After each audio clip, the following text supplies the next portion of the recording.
welcome back to the shop. I'm Nick Schade and I'm building the microBootlegger Sport strip-built kayak. So far I've got the hull all stripped up, and what's going to happen today is I'm going to flip the forms over and start working on the deck. The first step of that is obviously just flipping it over, and then I want to break the strips free of the forms. Right now they're hot melt glued to the forms to avoid staples. In order to make it easier to get the hull off later, I want to break that glue joint and make it so the hull is free of the forms.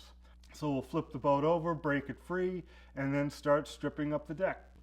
So the hull's potentially going to receive a little bit of rough handling while I try and flip it over. So just as a little bit of reinforcement, I'm going to run some filament tape, which is a fiberglass reinforced packing tape, just across the strips, just as a sort of reinforcement. I'll do it wherever there's a form.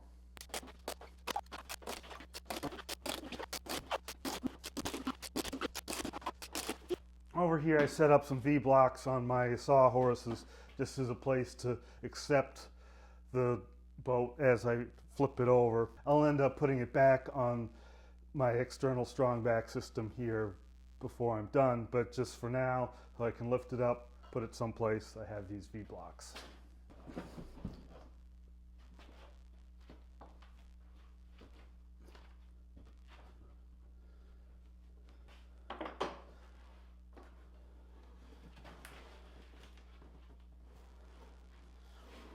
I have here some inverse forms or cradles that correspond to a couple of the forms on the strong back. So this would be form 28 or 28 inches from the finished bow. Here we've got form 98 and form 158. And so I'm just going to end up screwing these down to the strong back in their respective locations, so I have cradles to hold the boat securely to my working surface here.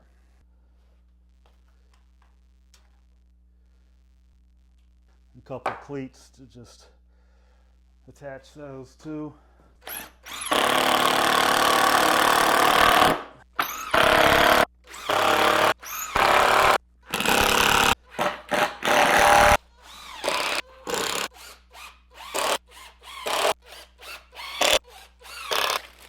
Got a little bit of weather stripping here, which I'm going to use to cushion the top edge of these forms.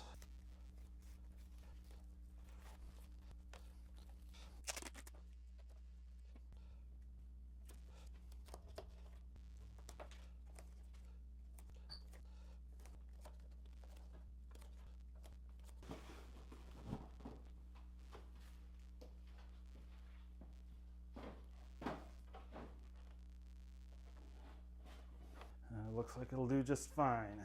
So now I want to break the strips off the forms. I don't want to mess up the forms particularly, but I just want to make sure that the glue holding the strips to these forms is broken. So when it comes time to get the deck off, I only need to worry about breaking the deck free. I will already have the hull free. So the first thing I want to do is just make it so the forms are free to move. So the wedges are out, the forms are free to move now. And then I'll just take and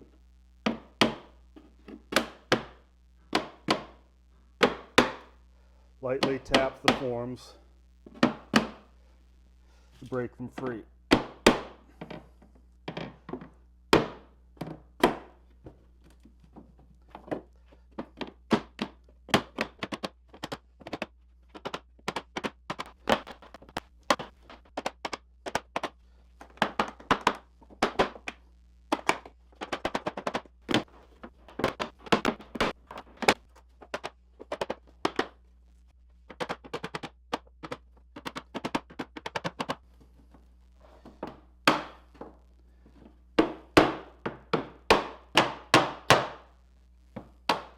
When I tap here, I'm tapping towards the wider bit, so I'm not trying to force the forms into a smaller part of the strips, which could split the strips apart.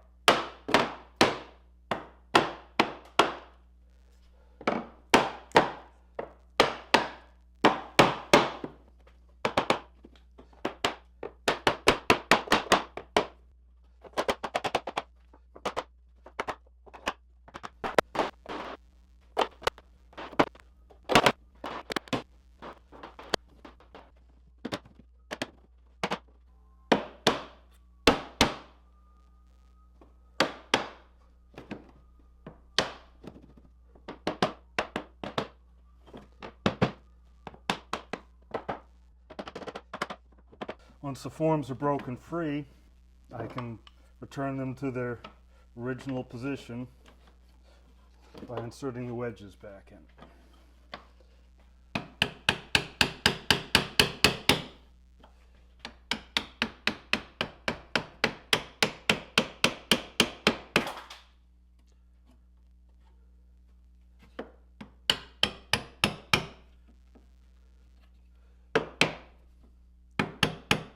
I'm also going to cut the inner stem here so I don't end up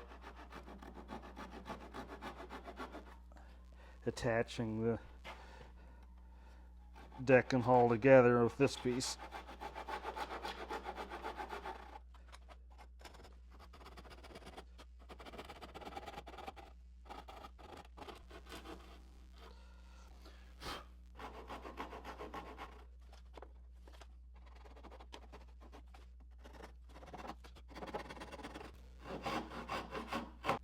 With the stems cut, I can just double check, make sure the forms are indeed free.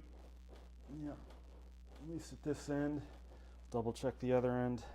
Since the stern recurves forward, this part of the form is trapped in there. In order to get it out, it needs to slide forward. And so I can't just lift up here to break it free. I need to lift up at the other end. That seems to be free. Now, after popping all that glue off, I'm going to put a little bit of glue back in, but this time I'm just going to be gluing the top edge just to make sure these strips stay tight up against the forms. These will be easy enough to break out when it comes time.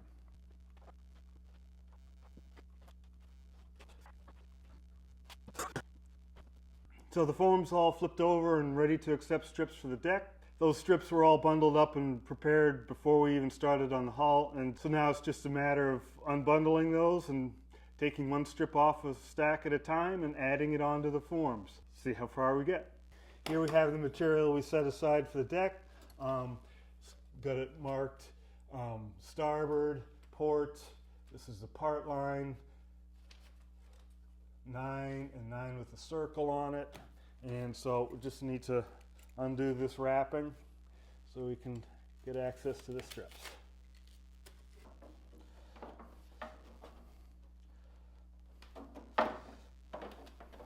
So bringing this first strip over here, we'll do a sanity check. All right, part line, starboard, starboard, 6, 7, 8, 9. So it looks like everything's in the sequence it's supposed to be. And grain looks like it's right orientation, everything looks good. So quick dry fit here shows I need to do a little bit of robo bevel on here to square up that top edge of the existing strip.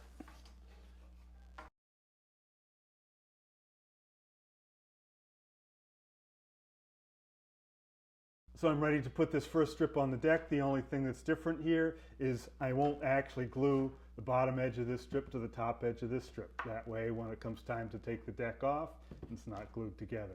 I will glue this strip to the forms, and some of these strips popped off on the hull. I'll re-glue them back on, and I will put a little spot of yellow glue between the strip and the inner stem. So this does get glued to the inner stem, but it does not get glued to the strip below it. And again, I'm lining up my marks here to keep the grain all aligned, and we'll just continue with that all the way up to the center line.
of kayak designs, the microBootlegger Sport doesn't have a defined shear line.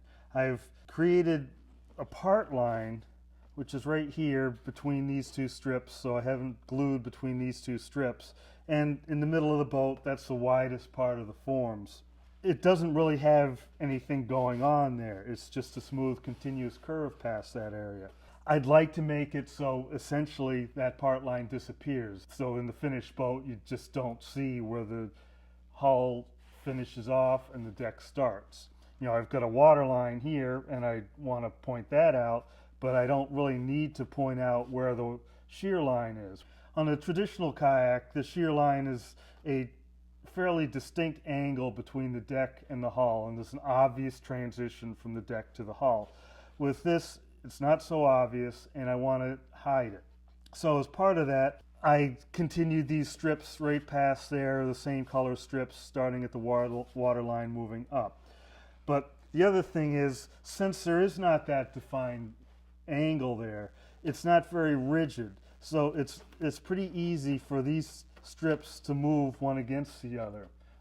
And so one is high, then the other's high. And if I'm sanding, making this a smooth transition between this strip and this strip can be a little tricky because there's not much supporting it. Here at the form, there's something supporting it. Here at the other form, there's something supporting it. But here, the strips can flex quite a bit. So what I'd like to do is put a little bit of a backer behind that to help keep those strips aligned. And what it's going to be is basically a couple little tabs of wood. One glued to the top, overhanging into the bottom, another on the bottom, overhanging onto the top. I'm going to glue those on the inside. So when you push on it, there's something bridging those two pieces, but I don't want to have the two pieces bonded together. That's why I will glue one to one side and the other to the other side. But by having those two teeth hooked together, it'll just give it a little bit of support. So I've just got this little short piece of strip here. And the part line is between the third and fourth strip down. 1, 2, 3, 4, so it's right there. And I'm going to end up gluing this across like that. And then another piece right next to it. So one will be glued to the strip above the part line, the other will be glued to the strip below the part line.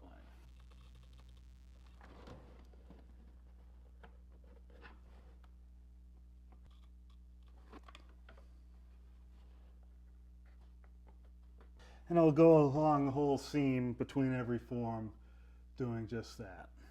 So that'll just give it a little bit of support when it comes time to sand the outside along the part line.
I'm going to call that it for today. I got 3 strips up the side. I got the little teeth in there to hold that seam in alignment.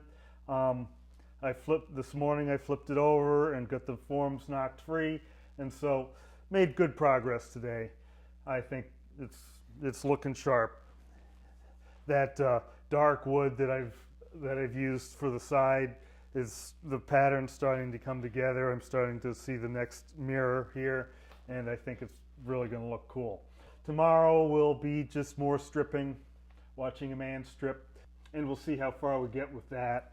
The goal will be to get up to the center line, start stripping past the center line on one side, and then eventually we'll end up marking that center line, trimming to the center line, filling in from the other side, and we will also mark this back deck chine feature line and put a accent strip along there. We'll also put an accent strip on the center line, and we'll fill in this back deck with that other wood I got, which I think will look really sharp. So, coming along. If you have any questions, please post them in the comments. You know, if you watched all the way through this, give me a like. If you're watching all these episodes, hit subscribe. I've got a couple books out about strip building boats, and despite the amount of information I'm trying to put into this video, I think having a reference from those books to see what steps and what a little bit more why I'm doing things might come in handy for some of you. If you're interested in the book, there should be a link down in the description. Until the next episode, thanks for watching and happy paddling.